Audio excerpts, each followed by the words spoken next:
Summer holidays வந்தாச்சு, நம்ம GT Holidays வந்தாச்சு. GT Holidays, South India's #1 travel brand. மார்க்கெட்லயே கம்மி சேதாரத்துல இன்னும் 1% தள்ளுபடி கொடுப்போம். ஓகே, வைரநக கேரட்டுக்கு 5000 தள்ளுபடி கொடுப்போம். தள்ளுபடி திருவிழா. விருதுநகர் மாவட்ட அதிமுகவில் தொடர்ந்து தனிக்காட்டு ராஜாவாக, அதாவது மாஃபா பாண்டியராஜன் சொல்வது போல் குறுநில மன்னராக இருந்து வரும் முன்னாள் அமைச்சர் KT ராஜேந்திர பாலாஜி இம்மாவட்டத்தை கிழக்கு மேற்கு என இரண்டாக பிரித்த போது தன்னை மீறி செயல்பட மாட்டார் என்ற நம்பிக்கையுடன் முன்னாள் சபாநாயகர் காளிமுத்துவின் சகோதரர் RK ரவிச்சந்திரன் கிழக்கு மாவட்ட செயலாளர் ஆவதற்கு துணை நின்றார். காலப்போக்கில் ரவிச்சந்திரன் ராஜேந்திர பாலாஜியை விட்டு விலகி நின்று அரசியல் பண்ணும் நிலை உருவானது.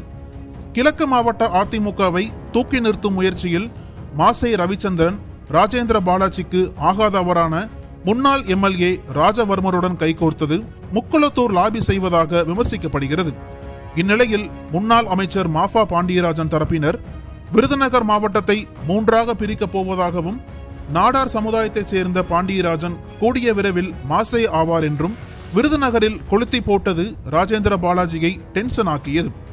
ஜெயலலிதா இருந்த வரையிலும் இம்மாவட்டத்தில் இல்லாத ஜாதி அரசியல் ஒரு சிலரால் முக்குளத்தோர் நாடார் என தற்போது தலை தூக்குவது கண்டு மேலும் எரிச்சலானார் ராஜேந்திர பாலாஜி.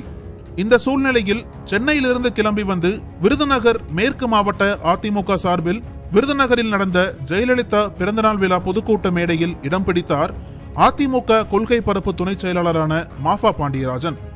அந்த மேடையில் தான் தனக்கு சால்வை அணிவிக்க வந்த MGR மன்ற துணை செயலாளர் நந்தகுமார் கன்னத்தில் அறைவிட்டு பாண்டியராஜனுக்கு கிளி ஏற்படுத்தினார் ராஜேந்திர பாலாஜி.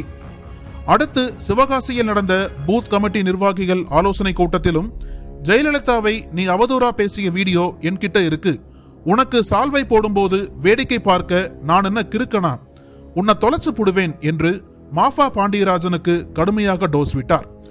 ராஜேந்திர பாலாஜியை தொடர்பு கொள்ள முயற்சித்தோம். தொடர்ந்து லைனுக்கு வராத நிலையில் அவருடைய நட்பு வட்டத்தில் உள்ள ஒருவரிடம் பேசினோம். மாஃபா பாண்டியராஜன் விஜய் கட்சியில பேச்சுவார்த்தை நடத்துறது எல்லாருக்கும் தெரியும். முன்னால பாஜகவில் இருந்தவரோட பையன் இப்ப தாவேகா கட்சியில மாவட்ட செயலாளரா இருக்காரு. சென்னையில ஓப்பனாகவே அவரை கூப்பிட்டு வச்சு பேசியிருக்காரு. இந்த விஷயம் எங்க கட்சி தலைமை வரைக்கும் போயிருச்சு. EPS எரிச்சலாகி போறதுனா போகட்டும்னு சொல்லிட்டாரு. அதிமுக எதிர்கட்சியா இருக்கிற இந்த 4 வருஷத்துல 20 தடவைக்கு மேல ஆர்ப்பாட்டம் நடத்தியிருக்கும். 5-6 தடவை அரெஸ்ட் ஆகி மண்டபத்துல அடைச்சாங்க. பாண்டியராஜன் இந்த ஆர்ப்பாட்டத்திற்கும் வரல. இப்போ நான் தான் மாவட்ட செயலாளர்னு சொல்லிட்டு திரியிறாரு. கட்சிக்காரன் எப்படி ஏத்துக்குவான்? அந்த மேடையில அண்ணன் ஒருத்தரை கை நீட்டுற அளவுக்கு ஒரு அசிங்கத்தை பண்ணிட்டாரு பாண்டியராஜன். ஒருத்தரை செட் பண்ணி நிறைய சால்வை வாங்கி வச்சிருந்தாங்க. ஒவ்வொரு ஆளா கூப்பிட்டு அவரு கையில சால்வையை கொடுத்து அதை பாண்டியராஜனுக்கு போட சொல்லி அவரு காலில் விழ வச்சாங்க. கைலி கட்டினவங்க 10 பேரு கையில 500 வாங்கிட்டு பாண்டியராஜனுக்கு சால்வை போட்டு காலில் விழுந்தாங்க. இது KTR அண்ணன் ஏற்பாடு பண்ணின கூட்டம். கொடி நட்டதுன்னு பெர்மிஷன் வாங்கினது, கட்சி தொண்டர்களை சேர்த்தது எல்லாமே நாங்க. இவரு அலுங்காம குலுங்காம வந்து செட்டப் பண்ணி சால்வைய போட சொல்லி காலில் விழ வச்சு சீன் போட்டாருன்னா கோபம் வருமா வராதா? நியாயமா பார்த்தா பாண்டியராஜனை அடிச்சிருக்கணும். அவருக்கு நல்ல நேரம், அடி மாறி விழுந்துருச்சு, தப்பிச்சிட்டாரு. இப்ப பாருங்க, 4-5 பேரை தூண்டிவிட்டு அதிமுகவுக்கு எதிராக நாடார் சமுதாயம் கொந்தளிக்கிற மாதிரி சோசியல் மீடியாவில் போஸ்ட் போட்டு சாதி அடையாளத்தை ஒரு கேடயமா பயன்படுத்துறாரு. நாங்க கேட்கிறோம், மந்திரியா இருந்தப்ப பாண்டியராஜன் நாடார் சமுதாயத்திற்கு என்ன பண்ணினாரு? நாடார் சமுதாய முக்கிய பிரமுகர்கள் கிட்ட KTRஐ பத்தி கேளுங்க. கேப்டனுக்கு பண்ணின துரோகத்திற்கு அவரோட ஆன்மா ஒருபோதும் பாண்டியராஜனை மன்னிக்காது. எல்லா பக்கமும் துண்டு போடுறவர் பாண்டியராஜன் என்று ஓங்கி பேசினார்.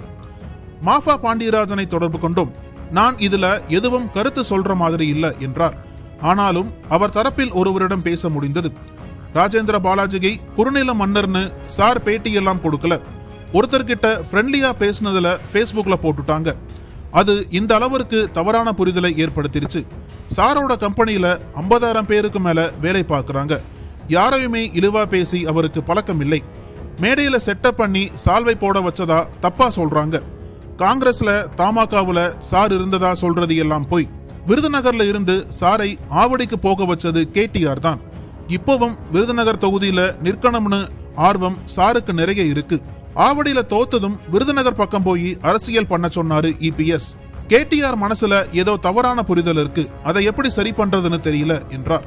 இதைத் தொடர்ந்து ராஜேந்திர பாலாஜியும் மாஃபா பாண்டியராஜனுக்கும் எனக்கும் எந்த பிரச்சனையும் இல்லை, பொதுவான விஷயங்களை பற்றி மட்டுமே பேசினேன் என்று விளக்கமளித்தார்.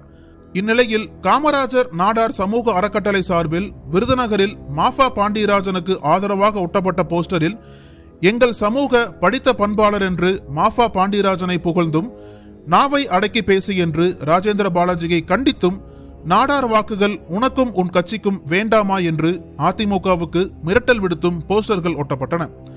இதற்கு பதிலடியாக விருதுநகர் மாவட்ட புலித்தேவன் எழுச்சிப்படை பெயரில் மாஃபா பாண்டியராஜனை கண்டித்து போராட்டத்தை தூண்டாதே, விருதுநகருக்கு டூரிஸ்ட் போல் வந்து சென்று நேரம் பார்த்து கட்சி தாவும் பாண்டியராஜனே, ஜாதி அரசியலை தூண்டாதே, அதிமுக எம்ஜிஆர் என்னும் சிவன் சொத்து, இங்கே ஜாதி அரசியலுக்கு வேலை இல்லை, திருத்திக்கொள், இல்லையென்றால் வன்மையாக திருத்தப்படுவாய் என்று ராஜேந்திர பாலாஜிக்கு ஆதரவாக போஸ்டர்கள் ஒட்டப்பட்டுள்ளன. மலை விட்டும் தூவானம் விடாதது போல ராஜேந்திர பாலாஜிக்கும் மாஃபா பாண்டியராஜனுக்கும் இடையிலான அக்கப்போர் ஓயாது போல. நக்கீரன் டிவிக்கு சப்ஸ்கிரைப் செய்யுங்கள். உங்கள் ஆதரவே எங்கள் பலம். ஆசிரியர்களுக்கு நண்பனாகவும் மாணவர்களுக்கு ஆசானாகவும் திகழும் தேர்வு வழிகாட்டி. ஒவ்வொரு பாடத்திற்கும் அனுபவமிக்க ஆசிரியர்களின் துல்லியமான தெளிவான விடைகள். CNC இருக்கு, தேர்வு பயம் எதற்கு? இது தீரன் பப்ளிஷிங் ஹவுஸ் விற்பனை வெளியீடு.